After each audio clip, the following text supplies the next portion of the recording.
שמי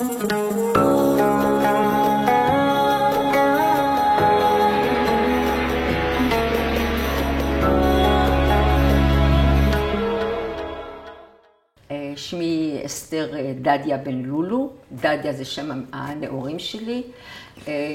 אני שייכת למשפחת דדיה מצד אחד, מצד אמי למשפחת טוויזר. נולדתי במרקש לפני מעל 60 שנה. לא, מעל 70 שנה. אני בת 71, עליתי בת 10. אז עלית לפני, נולדת לפני... אוקיי, עליתי, התכוונתי. אוקיי. עליתי לארץ כשהייתי בת 10 ב-1962 מהעיר מרקש. אני אחות ל6 אחים. אבא שלי היה בעל מאפייה במרוקו. כשאני אומרת מאפייה, זה לא מאפייה חשמלית מודרנית כמו שאנחנו מכירים, אלא מאפייה כמו אבולעפיה. אני אוביל אותך. אוקיי. משפחת דדיה. אוקיי. אבא ואמא. אוקיי. איך קוראים להם? אוקיי.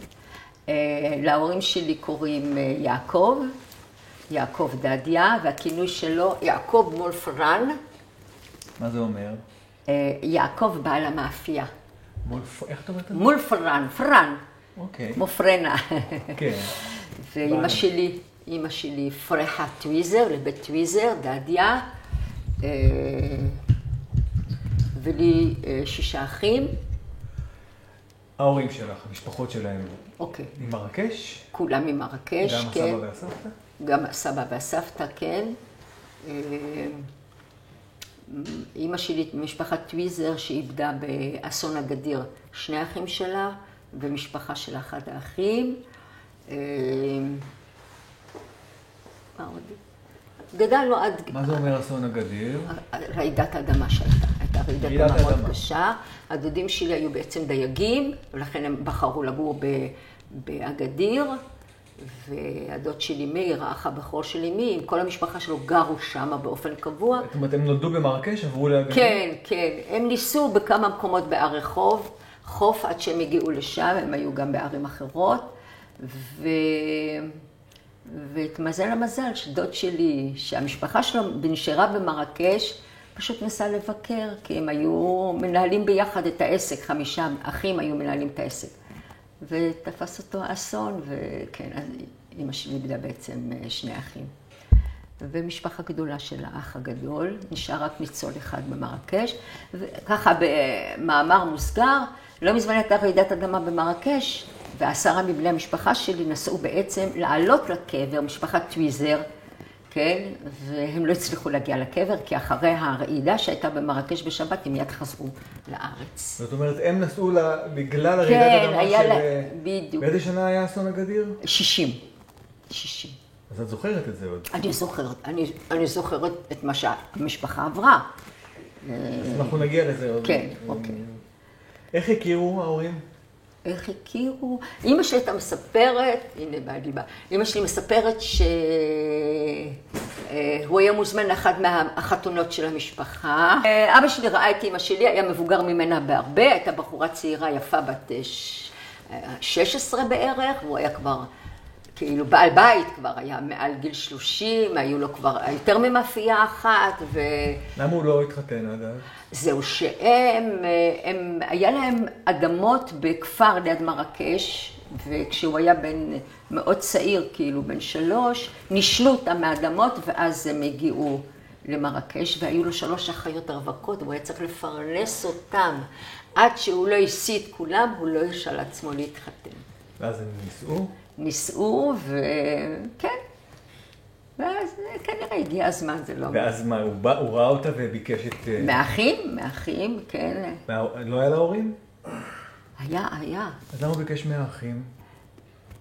אני לא יודעת, יכול להיות תראה, את סבא חנניה, אבא שלי, אמא שלי, אני לא מכירה, מעולם לא ראיתי, אני יודעת שהוא היה עם נכסים.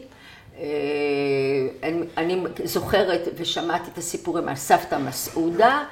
אני אפילו, תראה, מבחינת תאריכים, אנחנו לא יודעים הרבה תאריכים אחורה, זה מאוד מאוד מעורפל, כאילו, יש לי אח גדול בצרפת, ג'וזף, שלא עלה אף פעם לארץ, והוא חוקר, אז הוא משער השערות, הוא בונה איזה פאזל, אף פעם לא חקרנו, אף פעם לא התעניינו, אבל הוא כן היה לו איזה עניין בזה. יכול להיות שהוא כבר לא היה בחיים כשהיא התחתנה, ב-1938, סביר להניח. כי כמה שנים אחרי זה גם הסבתא נפטרה. 38 התחתנה, הם מתחתנים בעצם ערב מלחמת העולם כן, כן. ואת המלחמה הם מעבירים במרקש. כן. הם כמעט ולא הרגישו את המלחמה, חוץ משהיה מחסור מה שאת אומרת, לא היה בשר ולא היה זה, היה מחסור, אבל הם הסתדרו, הם שרדו את זה, זה לא... כן. עכשיו כשהוא בא לפרנה, אז זה הפרנה המפורסמת שכולם מביאים אליה את החמין תחמין בשישי לשבת. אגב, לא מזמן, היו הרבה פעמים את הסרטון הזה שגברי בנאי ואהרוני מבקרים בפייז, ורואים איך שהיו מביאים מגשים גדולים, כן, עם הלחמים, כן, ואופים במאפייה ובאים לקחת. אז בדיוק זה מה שאבא שלי עשה, כן?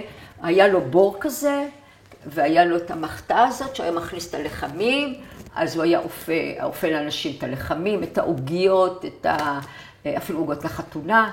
יש מישהו שתמיד סיפר, אבא שלך היה מכין טורט של 100 ביצים לחתונות, וזה היה ידני, ככה הם היו עושים. זה דווקא המכשיר הזה, אני עוד זכיתי לראות אותו. מה הוא זה שמשקשק את ה...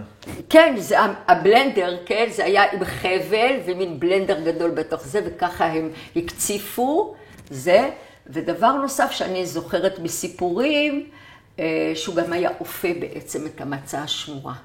הוא היה מכשיר את המאפייה. שזה היה לו מאפייה בנפרד? לא, היה מכשיר. היו אופים יומיים לפני, זה לא... והוא היה בעצם מספק את המצות. לכל מרקש. כמעט. אני לא חושבת שהוא היה היחידי, אבל כשאני כבר בגרתי והתחלתי להבין עניין, כבר המדינה הייתה מביאה לנו מצות. כבר, אנחנו בעצמנו, הוא כבר לא הכין את המצות, כבר לא היה טעם, כי היינו מקבלים חבילות מהארץ דרך הסוכנות או משהו. אני זוכרת, זה היה עטוף בנייר חום וחבל, חבילות קטנות כאלה. אז את הסבא והסבתא הכרת? מצד... רק מצד אבא שלי הכרתי את ממשתי, שבעצם קראו לה אסתר, אני קרויה על שמה, והכרתי אותה כשהייתי מאוד קטנה, ואני זוכרת אותה שהיא הייתה כבר נכה, היא בעצם לא יכולה ללכת, היא הייתה גרה אצל הדודה שלי, אז מדי פעם הייתי הולכת לבקר אותה, אז כל פעם אני שואלת את ג'וזף, אחי ג'וזף, תספר לי קצת. אז הוא כותב לי, יש לי המון טקסטים, אבל הם בצרפתית, ולוקח לי הרבה זמן לתרגם. גם אני לא כל כך שולטת בשפה שלו, הוא איש מילה, ויש לו, אפילו המורה לצרפתית שהייתה לי, שניסיתי להיעזר בה, היא אומרת לי, תקשיבי, יש לו שפה מאוד מאוד גבוהה. אז זהו, אבל יש לי את הטקסטים, ואני לאט לאט מתרגמת כל פעם על ההורים, ואני אתרגם גם על הסבתא שלי והסבא שלי. מה שהוא יודע, אני גם אדע יום אחד, ואני רוצה לתרגם של הנכדים שלי בשביל המשפחה, זה מאוד חשוב לי. כי מה הוא למשל סיפר על אבא ואמא, איזה... רוב הדברים שאני יודעת זה גם ממנו.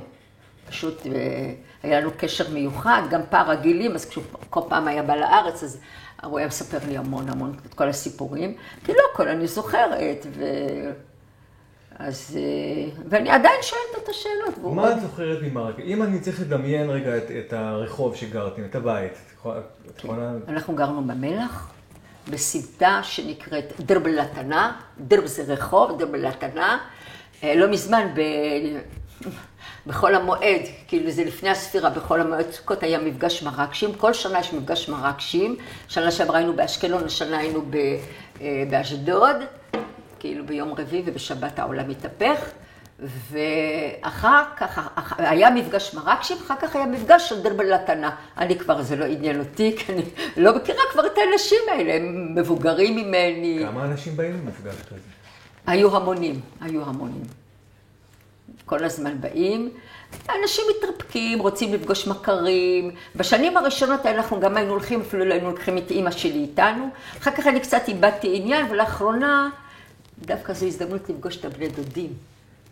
אז ככה אנחנו קובעים בינינו, נפגשים בכנס המרקשים, ואז אנחנו נפגשים כולנו.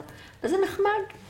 אז באמת איך נראה הרחוב? אז זהו, זה היה מין סמטה, קודם כל היה מרכז המלח, אתה יודע, צריך להיות לי באיזשהו מקום את השרטוט.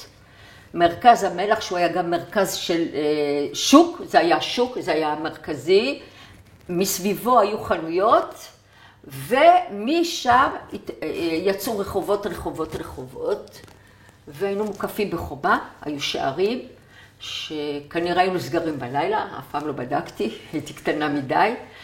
כמעט ולא הייתי יוצאת מחוץ למלח, רק האחים שלי, הבנים, היו יוצאים לראות סרט, או לטייל, או לבית קפה.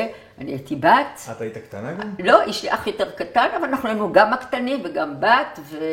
אבל מדי פעם כן יצאתי עם אמא שלי לקניות, כי יש ג'מאל פנה שמה, ויש חנויות כאלה. עכשיו השכנים הם רק יהודים? כולם יהודים? אז זהו, אז כולם היו יהודים, בתי הכנסת היו ברחובות, בחלק מהבתים, את הצפיפות איומה. זאת אומרת, כאילו כל משפחה היה לה חדר אחד גדול. חדר אחד גדול, בפטיו או בפרוזדור היו מבשלים, היה ברז מים, היו שירותים מרכזיים, וזהו. ובחדר אחד גדול... היה קומות? היה גם קומות, היה כאילו... היה חצר מרכזית? מה? יש חצר מרכזית כזאת? הייתה חצר מרכזית שנהנו כאילו הקומה הראשונה, אנחנו גרנו, עברנו כמה בתים, כן? כי... אוקיי, זה סיפור אחר. למעלה היה לנו פרוזדור, אז היו מוצאים את זה היה מין פרימוס, אבל הוא היה מחרס על פחמים, והיה מחסן ששם שמרו את הדברים. בחירת הבית לגור בו זה פר ההכנסה שלך, פר היכולת שלך.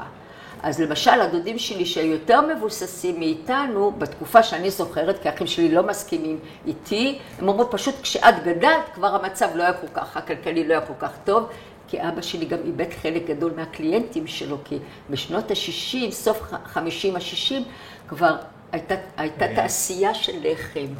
הבגטים התחילו להגיע, אנשים כבר קנו ופחות עפו, או שעפו בבתים, כי נכנסו התנורים, אז זהו, וככה התנהלו החיים. אנחנו גרנו ברחוב לתנה, ואני זוכרת את הבית, אני זוכרת את הדרך מהבית לבית הספר אליאס ולמאפייה של אבא שלי, וגם לדודים, הכרתי את זה באותו... שזה כל זה בתוך המלח? הכל. זה כאילו כילדה, אני זוכרת כאילו זה מרחקים מהלא, וזה באמת, כי אחר כך ביקרתי פעמיים במרקש. אז אחד הדברים, שאלת אם כולם היהודים, כן, כולם היהודים, וכשביקרתי בפעם הראשונה, אני בכיתי, כי פתאום אין יהודים. כי המלח זה לא בתים, הילדות הזאת היא לא בתים, היא אנשים, היא הוואי, רחבת השוק הייתה בכלל ריקה, ששם היינו עושים קניות, והיה איש שמכר שם, אגב, האבא של הדר לוי ממרקש, היה מוכר לנו את הספינג' בבוקר, היו מאכלי רחוב בבוקר, שאנשים יוצאים מוקדם או לבית הכנסת, או לסליחות, או לאנש. אז אני זוכרת, אנחנו גרנו קצת יותר בפנים, בראש הרחוב גרו הדודים שלי, שהיה להם קומה שלמה של חדרים, הם המשפחה גם יותר גדולה. אנחנו גם לא, באיזשהו שלב, המשפחה גם, אח שלי ז'וזף הלך ללמוד באנגליה, גבי אחי עלה לארץ, אז נשארנו גם... הצטמצמתם. כן, הצטמצמנו. ואז כשמצטמצמים ערב שבת, עושים רק המשפחה מצומצמת? כל מה שאני זוכרת, שחגים ושבתות תמיד הייתה המשפחה גרעינית. אני לא זוכרת שהתארחנו, ואני לא זוכרת שהארחנו. בחול המועד, כן. בחול המועד, כן, הלכנו לדודים, או שעשו על האש, או שעשו ארוחה, וגם אלינו היו באים. זה אני כן זוכרת. אני תמיד אומרת, התחלנו להפוך להיות משפחות גדולות, כאילו לארח היום, אתה לא מארח רק את המשפחה גרעינית, אתה מארח את החם ואת החמות, לא, זה לא היה, אני לא זוכרת את זה, לא זוכרת את זה. אבל אני כן זוכרת שבכל המועד כן היו מפגשים משפחתיים. זה מה שאני זוכרת, כן. אבא שלך. ובמימונה כמובן, אז כאן. זהו, אז באמת פסח, ערב כן. פסח, את זוכרת את כל ההתארגנות לקראת הפסח? מפורים מתחילים את הניקיונות, אבל זה לא היה סתם ניקיונות. קודם כל ישנו על מזרונים וכריות שהיו ממולאים בצמר של כבשים. עכשיו, למרוקאים יש סוג של באמת הקפדה יתרה בנושא הכשרות, אני לא יודעת מאיפה זה, כשרות לפסח. אמא שלי הייתה פורמת את כל המזרונים, הייתה משאירה כמה לישון עליהם, את כל הכריות, היא הייתה פותחת את כל הצמר הזה, ואם הייתה צריכה, הייתה מכבסת אותו, והייתה קוראת לאיש. למה עשו את זה? אני שומע את זה לא אחת. זה הקפדה, שאולי נכנס איזה פירור, אולי הספק של אולי, אז כמובן שאנחנו כבר השתחררנו מזה. אני חושבת בשנים הראשונות כשהיינו עוד עולים חדשים, עוד הקפידו על הדברים האלה, ולאט לאט השתחררו מהעניין הזה. כמה זה היה בתוכה באמת הצורך הזה של אימא שלך, שהיא קיבלה את זה כנראה מאימא של השמירה הזאת? היא הייתה אישה מאוד אדוקה? לא, אנחנו לא היינו מסורתיים. כי למשל ז'וזף אחיה, אח הבכור, כשהוא חזר מאנגליה, הוא קנה אוטו, והיה נוסע בשבת, והיו משחקים כדורגל בשבת, והיו הולכים לראות סרט, ואני זוכרת שאבא שלי, אני זוכרת את אבא שלי, מוציא מהסקרה שלו, זה התיק המרוקאי המיוחד, היה מוציא כסף ונותן להם את הדמי כיס ללכת לראות סרט בשבת. אז להגיד לך, אז זהו, זה הדתיים שאנחנו היינו. היו הולכים לבריכה, כן? כן. לא ידלקו אש חס וחלילה, לא ישנו בשבת, זה הדבר היחידי כשעלינו לארץ והיינו המומים לראות אנשים מעשנים ברחוב, או לא שומרים שבת, היינו מריחים כאילו טיגונים וזה, זה הדבר הראשון שזעזע אותנו. לא כל האנשים הלכו עם כיסוי ראש, אמא שלי כן הלכה עם כיסוי ראש, הגיסות שלה אף אחת לא ואחותה גם לא. מה באמת לבשו מה אבא שלך לבש? אבא שלי לבש רוב הזמן את הג'לביה, ככה היה הולך למאפייה, ובשבת היה לובש חליפה, 3 חלקים, קראו לזה לבוש של הנסרה, של הנוצרים, של המערב בעצם. Okay. אז כן, וכשעלינו לארץ הוא כבר עלה רק עם זה, וזה מה שנשאר.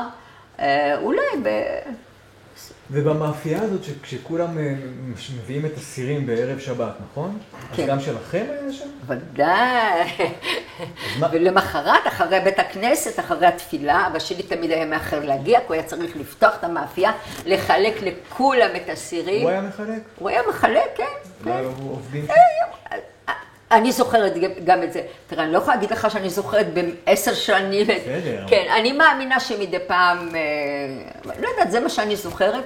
ואז אמא שלי בארץ, אתה אומרת לו, וכמה פעמים חזרת בלי סיר חמין, כי מישהו לקח סיר שלא היה שייך לו, ואתה נתת את הסיר שלנו. אז זו אולי הזדמנות באמת לנסות להבין, כי כל פעם מספרים לנו על הסיר הזה, ואומרים שהם ידעו תמיד איזה סיר שייך למי. אבא שלי ידע תמיד. איך? אני לא יודעת, גם את העוגיות הוא זיהה, גם את הלחמים הוא זיהה. אז או שהייתה לו טביעת עין, או שהייתה לו יכולת לזכור פרטים, אולי כשהם היו באים, אז הוא היה רואה וקולט ומצלם. אין לי מושג, אין לי באמת מושג, אבל כן הוא היה... וכילדה הלכת להיות איתו שם? וואו, הייתי הולכת ככה. פעם אחת, אני זוכרת שהייתי הולכת כמה פעמים, הייתה לו עליית גג. כאילו המאפייה היה מין רחבה גדולה כזאת, עם הכבשן הגדול הזה, היו מדרגות, ואני הייתי אוהבת לעלות לעליית הגג. למה?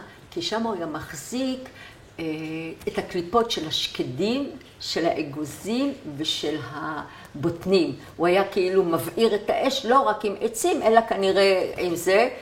אני לא יודעת באיזה שלב הוא היה משתמש בזה, האם להדלקת האש, האם לשמירתה, אני לא יודעת. ואנחנו היינו יושבים שם, אני לא הייתי לבד, אני זוכרת שלא הייתי לבד, היינו פשוט מחפשים את השקדים. היינו נוברים, כן, מוצאים שקד פה, אגוז פה, בוטנים, זה היה חלק מהבילוי.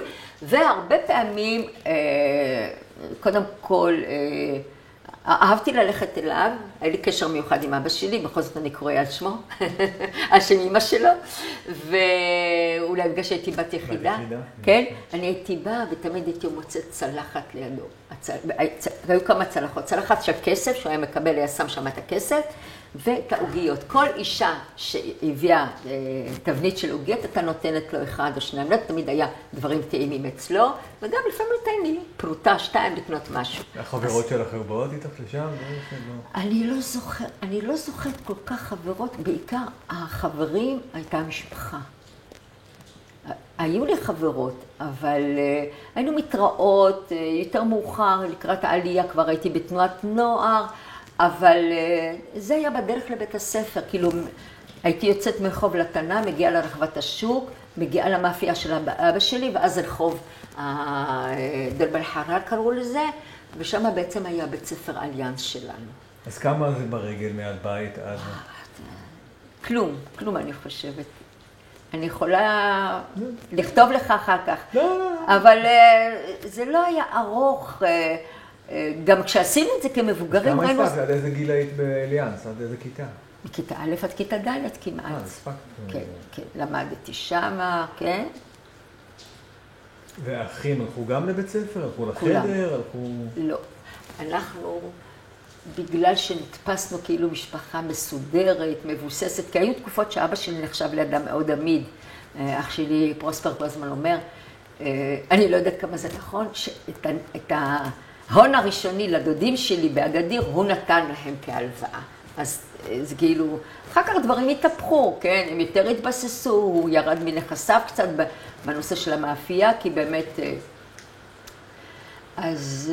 כילדה בת 8-9 במרקש, לאיזה חג הכי חיכית? פסח. למה?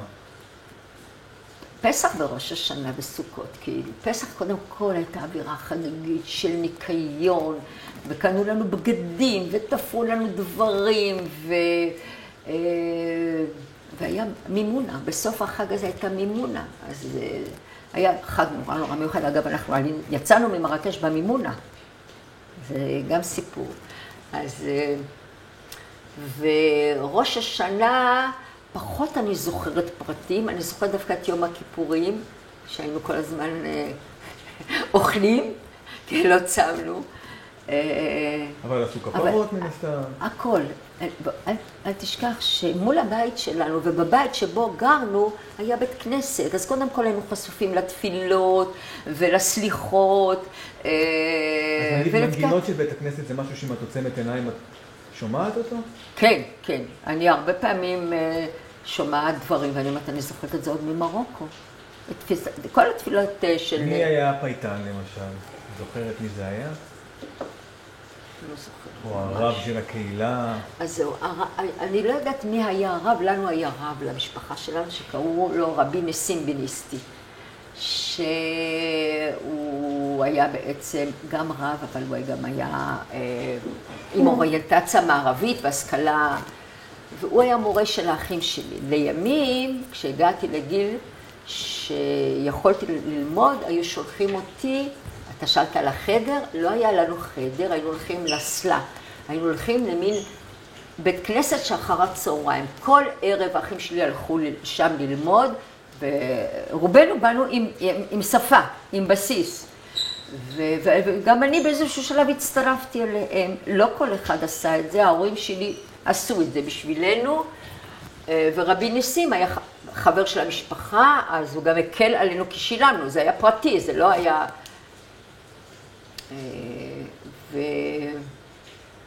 חלק מהאחים שלי למדו בבתי ספר אחרים, אני יודעת שז'וזף אחי היה לו רבי שושנה קראו לו, הוא נפטר בבאר שבע, שהוא משורר, שהוציא המון ספרים, אז הוא זוכר אותו, אבל זה מה שאני זוכרת. לא זוכרת. עכשיו, הסיפור הזה של אגדיר היה כשהייתם שם, נכון? כן, אני הייתי. את זוכרת את זה? תנסי לספר לנו על היום הזה. אני זוכרת יום קודם היה ערב מיוחד אצל הדוד שלי, והיינו שם עד שעה מאוחרת יחסית, כי בדיוק נולדו לו תאומים, והיה נהוג לעשות כל ערב זוהר. וקראו לזה תחדיד.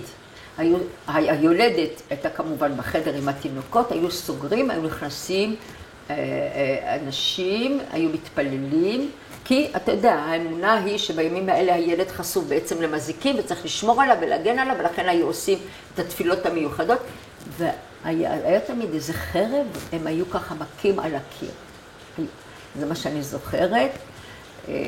אני יודעת שהרבה מספרים שזה, היום בעצם נשאר מכל זה את ברית יצחק, שלפני ברית אברהם, ברית מילה, עושים את הערב הזה קודם, שזה גם שריד, אבל אני זוכרת את זה כערב ערב, ולמחרת אנחנו חוזרים, ובבוקר מוקדם אני קמה ושומעת שאמא שלי בוכה, ובלגן, בלגן, בלגן, רעידת אדמה הייתה באגדיר.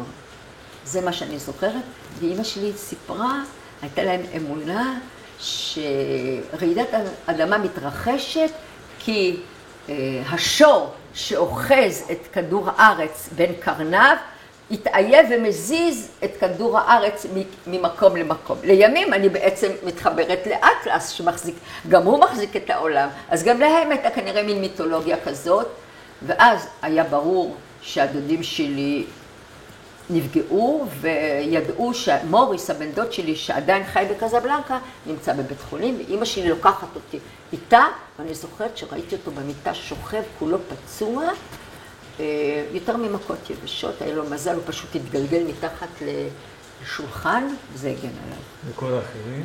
ואז גם עוד משהו שגרם לי לבכות, כשהגעתי בעצם לאגדיר, הם קבורים בקברי אחים. וכל הזמן אמרתי, זה מה שנשאר מהדודים שלי, קבר אחים, אפילו לא זכו לי קבר אחד משלהם. מצאו אותם? מצאו, אני לא יודעת כמה זיהו לי בבגדים, זיהו... לא היה DNA. לא היה, וגם... ואני זוכרת שאמא שלי כמעט ולא הייתה איתנו באותה תקופה, היא פשוט ישבה שמה וחיכתה שיוציאו אותם. היא והאחים שלה, כן. ואז קברו שמה? כן, הם קברו באגדיר. לא, זה אני כבר לא זוכרת שום דבר. היו אז מבחינת מנהגים מקוננות, או את זוכרת אם זה... אני זוכרת את השבעה אצל הדודה, דודה מרי, שבעלה מרדכי, נהרג גם הוא בזה.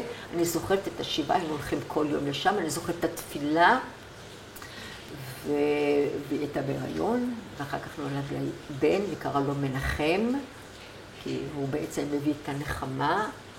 זה אני זוכרת.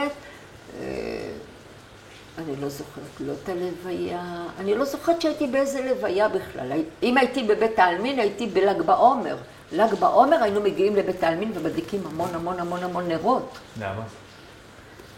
סוג של הילולה. הילולה. כנראה, אבל אני מספרת לך מה שאני זוכרת כילדה. להגיד לך ששאלנו, לא הכל שאלנו, לא כמו היום שואלים כל דבר. והיום אני מתה לספר לנכדים שלי כל דבר, והם לא. פחות. כן. מתי אתם עולים?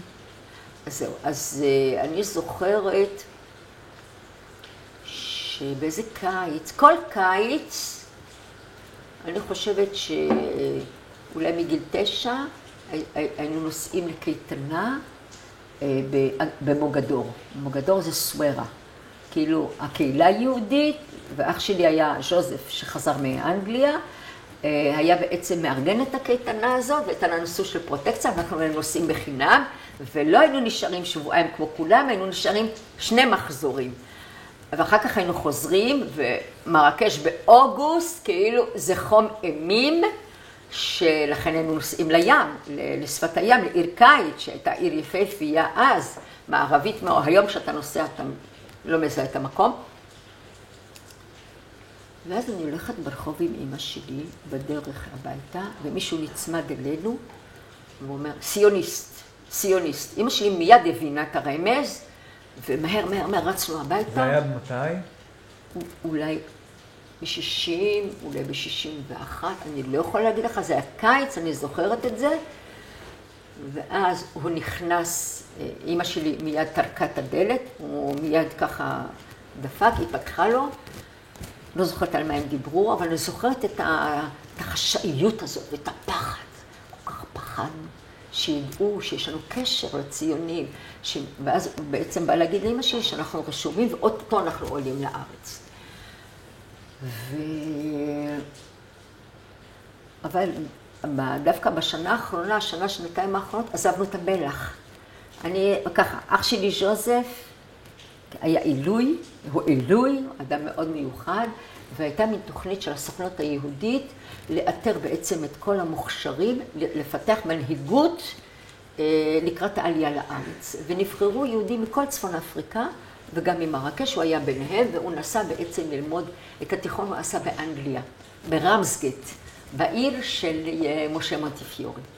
לימים, ז'וזף אחי ספר לי שגם בית הספר שבו אני למדתי, קרוי על שם משה מונטיפיורי. לא ידעתי, לא ידענו הרבה. במרקש. במרקש, כן. והוא לומד שמה, הוא מתעקש לעשות בגרות ישראלית, ולכן הוא היה נוסע ברכבת מרמסגייט ללונדון, ועשה את הבגרות. יש לו בגרות כמו שלי, בדיוק. אותו נייר תחול עם הסמל המדינה והכל. והציעו לו לא לחזור למרוקו, אלא לעלות לארץ, ויממנו לו לימודים באוניברסיטה, והתפתח, וזה היה לו מין מנטור כזה שהאמין בו ואמר לו, אני חוזר למרקש, אני חוזר להורים שלי לדאוג שיעלו לארץ. אני רוצה, ובאמת, הוא היה כנראה גם מחובר לכל הפעילים, ובעצם הוא כנראה דואג לרישום שלנו. אנחנו כבר עוזבים את המלח, כי ז'וזף אחי רצה כבר בית יותר נוח, הוא רצה חדר משלו, הוא רצה משרד, הוא היה מורה. אז גרנו כבר, היה לנו קומה שלמה משלנו, עם שירותים משלנו, עם מטבח, היינו כבר. אז אני זוכרת שכאילו היינו אולי שנה וחצי שם עד שעלינו. ואז לילה אחד, דופקים בדלת. פחדנו, הבנו מי זה דופק בדלת. היינו גרנו בסמטה. וזה גם היו ציונים שבאו להגיד לנו, תתכוננו. אבל לא התכוננו בכלל, כי היהודים היו למודי ניסיון, הרבה פעמים הם מכרו את הנכסים ועזבו את הבית וישבו על מזוודות ופתאום משהו התבטל. כי לימים נודע לי שב-56 כבר אנחנו היינו רשומים לעלייה לארץ ובדיוק נסגרו שערי העלייה ולא הצלחנו לעלות. אז הציונים, פעילי העלייה באו ושכנעו את ההורים שלי לעלות את הבנים. הרבה בנים באותה תקופה עלו, היא הסכימה. ואחרי שהם היו באוטובוס, הפרוספר הכי מספר, היא באה ושלפה אותם, היא אומרת, לא, אני לא נותנת את הבנים שלי, אתם חוזרים הביתה. וככה עלינו ביחד ולא מפוצלים, כי חוויה הזו של עליית הנוער לא הייתה טובה להרבה. אני יודעת, אני מכירה סיפורים.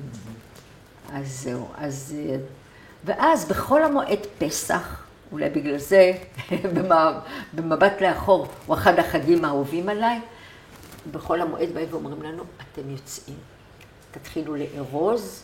הדודים שלי שגרו אותנו במרקש באו והביאו מין מכונות כאלה גדולות וזרקו מה שאפשר. בגז' כזה קראו לזה. בגז' כזה. בגז' זה כבודה.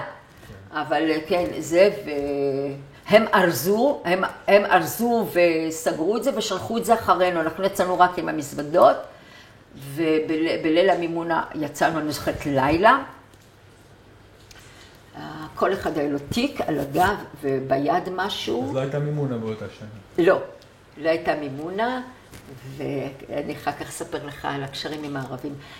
ואנחנו הולכים, וכל הזמן אמרו לנו ההורים, אתם אומרים, אם שואלים אתכם שאנחנו עושים לקנדה.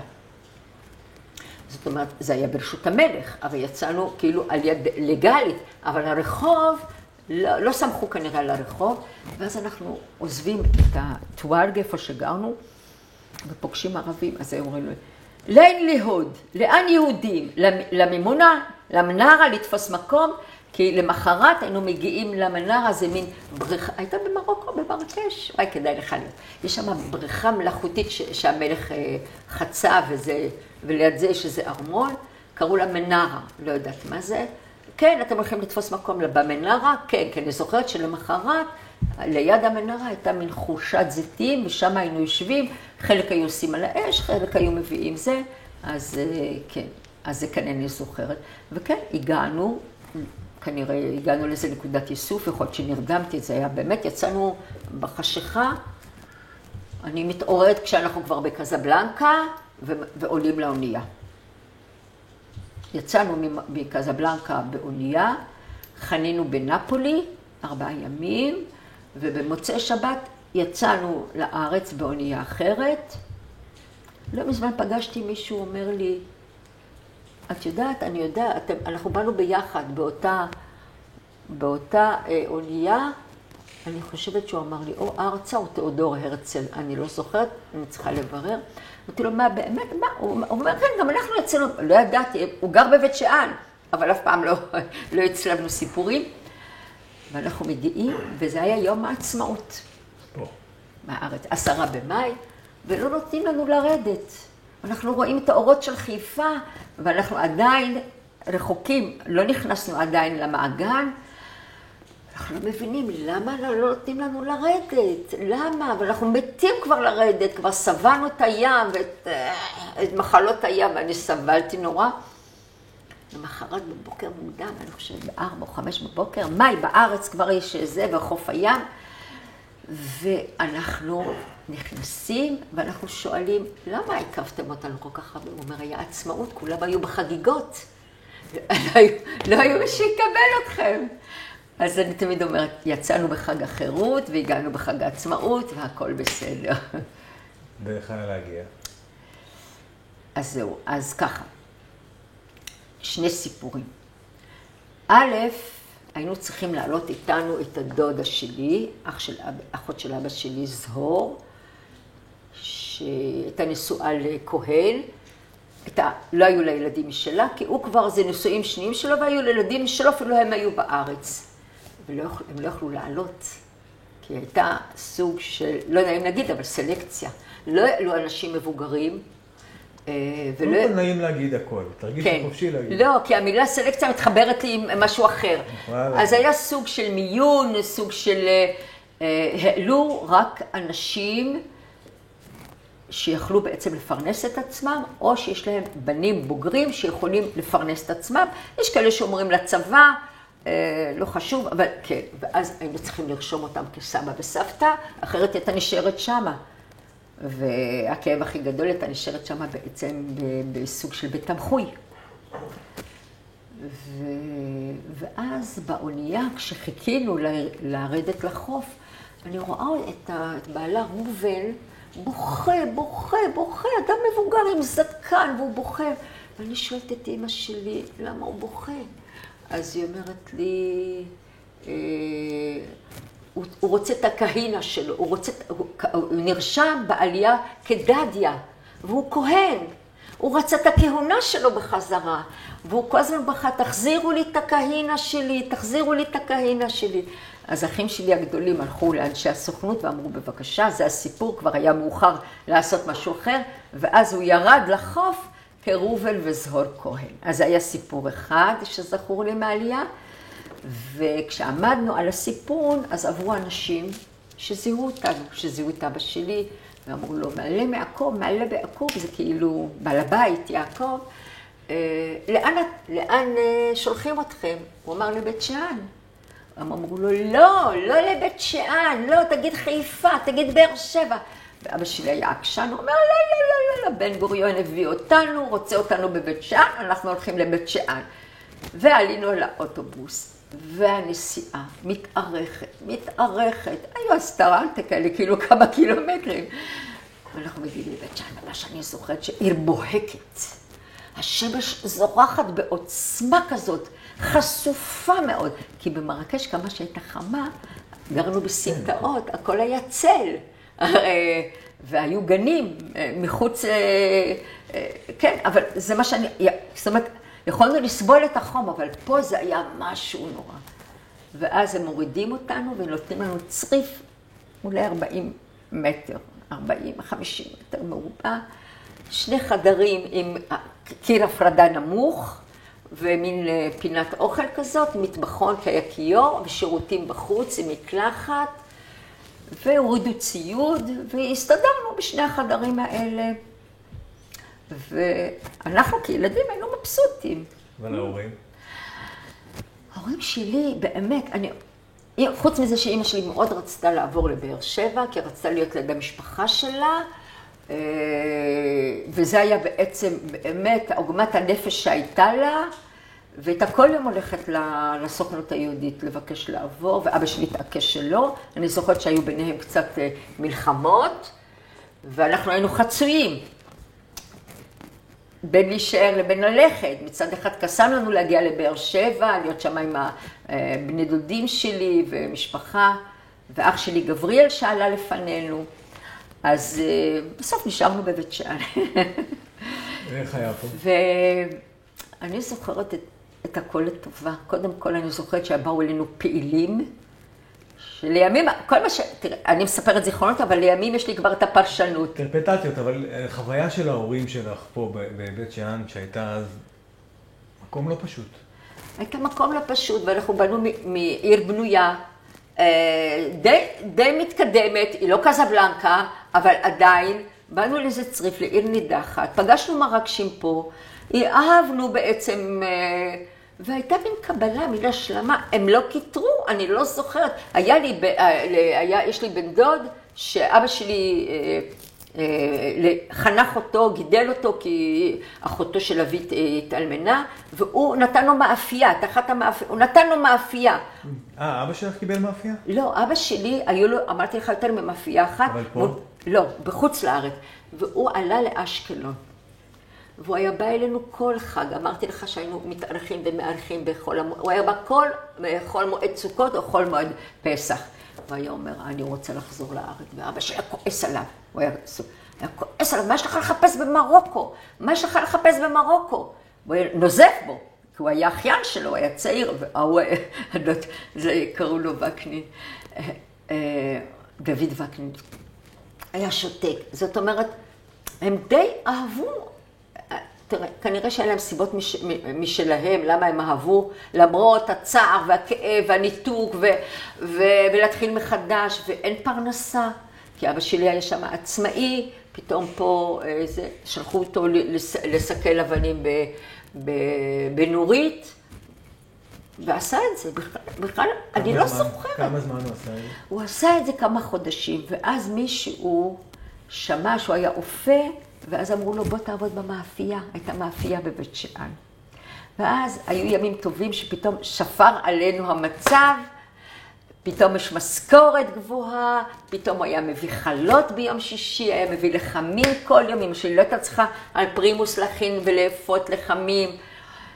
ובמשכורת הראשונה שלו, אבא שלי קנה שני סטים של ספרים.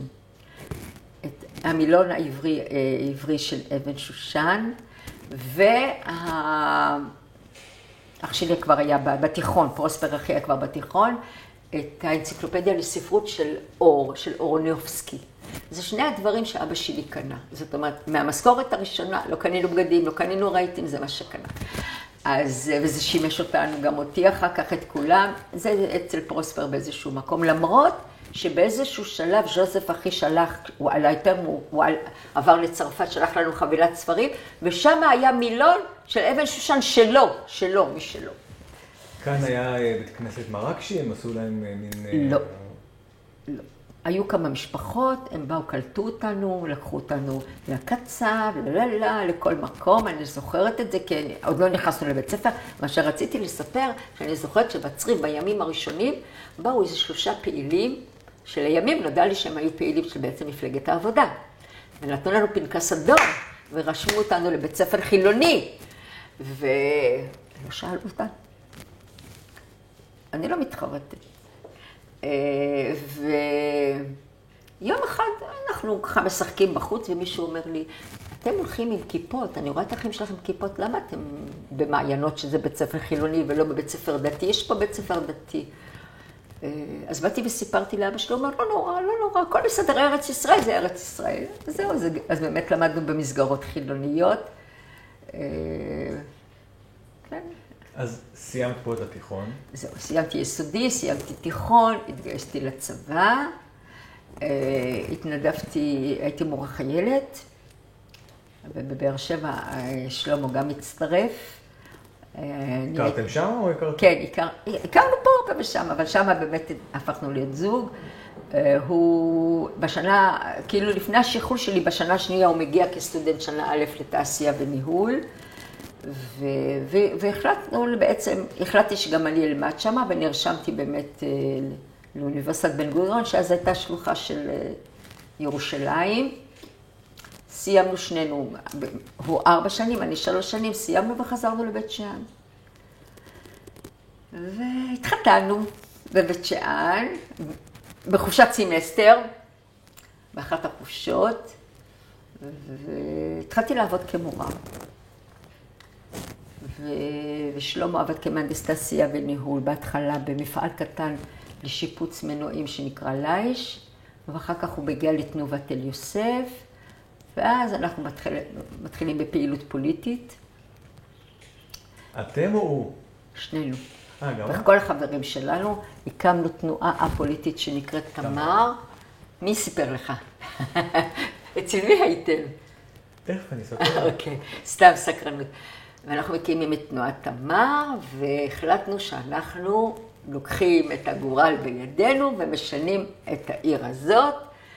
חשבנו, היינו קצת אופטימיים ונאיביים, שאנחנו בכוחנו זה נצליח, אבל הבנו שיש מנגנונים גדולים, שבהתחלה המערך גנב לנו פעילים מרכזיים, כי הוא היה בשלטון, הוא יכול להציע מקומות עבודה, לא התייאשנו, אבל ב-77 הצטרפנו לליכוד והרצנו מישהו, אלי כהן שהיה מגרעין צרפתי, היה פה גרעין של ביתר, צרפתים מביתר שבאו ובנו פה את ביתם, לא נשארו הרבה מהם, כי לא היה פשוט, הייתה ממש חלוקה מאוד מאוד ברורה של מערך וליכוד, אז חירות קראו לזה, מקומות העבודה, פנקס אדום, קופת חולים, הכל היה כאן. גם ההורים שלך הרגישו את זה? היה לנו פנקס אדום, היינו שייכים לטובים כביכול, הם לא הרגישו. אבל אני זוכרת שאנחנו חזרנו, ב-75 נולדה ביתי הבכורה, רשמתי אותה למעון של פולט, הזכורה לטוב, שהייתה מנעמת של מפלגת העבודה. אני ועוד 2 חברות שלי רשמנו, 3 רשמנו את הילדים. הם קיבלו מחיר מיוחד. אני מקבלת מחיר מלא. אז אני אומרת, למה? אז כן, אני הרגשתי אז. ואפילו איזו אחות בטיפת חלב אמרה לי, אני לא מאמינה עלייך שאת שייכת לליכוד. לא קראו לזה ליכוד. למה? החוכמה ניתנה לכם? מה? אנחנו כבר לא טובים? אז אתה מבין, היה זה, אבל היה לי עדיין פנקס אדום, אז קופת חולים, קיבלתי שירותים וזה, למרות ששלמה גדל בבית יותר דתי ממני, ולהורים שלו היה פנקס כחול. מפדל. אז ההורים שלי, מה כן הרגשתי את היד הארוכה שלהם? יום אחד, כשהיינו כבר פעילים, כבר היינו בוגרים, אבא שלי כבר היה פנסיונר, ואז היו מקבלים תלושים. של קופת חולים להדביק בפנקס, היו מקבלים, לא... ואז היה מקבל כל חודש את התלוש כפנסיונר ואת הבולים. יום אחד הוא מקבל גם 10 לירות, גרושים, אבל 10 לירות היה שווה, עם הפתק הנכון. ואני אומרת לו, אבא, אתה לא מצביע לזה. הוא אומר לי, לא, אני מצביע לזה. לא, אני מצביע לזה. עכשיו, אמרתי לו, אבל אנחנו כבר לא שם, אף אחד לא ידע, אף אחד, זה רק אתה, אל תדאג, ניסיתי, כלום, הוא בסוף הצביע מה שהוא רצה, תראה, בכל זאת, זה אבא שלי, נתתי לו את הכבוד להחליט, אבל זה הדבר היחידי שאני זוכרת. כן, והוא הצביע, כי הייתה בו גם תמימות ואמונה לסמכות. בכל חלק גדול מעולי מרוקו, בשנים הראשונות הם היו די... הם דיברו על געגועים, הם התגעגעו? לא. כשהתחיל ב-81, יצאה משלחת ראשונה למרוקו. שלמה היה דווקא בה. 81. גם איציק סיפר לנו, איציק היינו אצלו. בלולו? כן. אז הם נסעו ביחד, 5 חבר'ה נסעו. אני לא הצטרפתי, כי בדיוק הייתי בשנת אבל על אבי, ואמרו הילולות וזה, ואז לא רציתי לצייר את אמא שלי ולהרגיש רע עם זה. אז מה רציתי לספר? שהם נסעו לא, ואחר כך יצאנו למרוקו, וכשאמא שלי הייתה בחיים, הייתי אומרת לה, אמא, את לא רוצה לחזור למרוקו? אמא שלי לחפש שם קברים? לא רוצה. היא אף פעם לא חשבה. וכשהתחילו לדבר על זכות השיבה, אחרי אוסלו, כל הזמן אומרת, מה הם רוצים? הרי היא לא דיברה עברית. עד יום האחרון היא קלטה מה שהיא קלטה, והייתה אומרת, הם רוצים מה הם רוצים, אז היא אומרת, הם רוצים שכל אחד יחזור לארץ המוצא שלו. לא, לא, לא, לא, אני לא חוזרת למרוקו, אני הולכת לקנדה. אתה מבין? זאת אומרת, מרוקו לא עניינה, והיא לא הייתה יחידה. חלק גדול מהדור של אמא שלי, שלא התגעגעו לשום דבר. תגידי, אם יש משהו אחד אחרי כל הסיפור היפה הזה שהיית רוצה להעביר לילדים שלך, מסר שחשוב לך שהם ידעו. א', שיש לנו מורשת משלנו. אנחנו ישראלים, אנחנו יהודים, אנחנו בני אדם, אבל יש לנו גם את המרוקאי שבנו, וכן, אנחנו משמרים הרבה מהמסורת. הם כועסים עליה שלא דיברתי איתם לא מרוקאית ולא צרפתית. אמרתי להם, סליחה, אני בעצמי ביטרתי גם על זה וגם על זה. כן, ולהכיר את הדורות הקודמים, את סבא וסבתא. חלק הנכדים שלי לא מכירים את סבא וסבתא רבא שלהם, הם לא מכירים.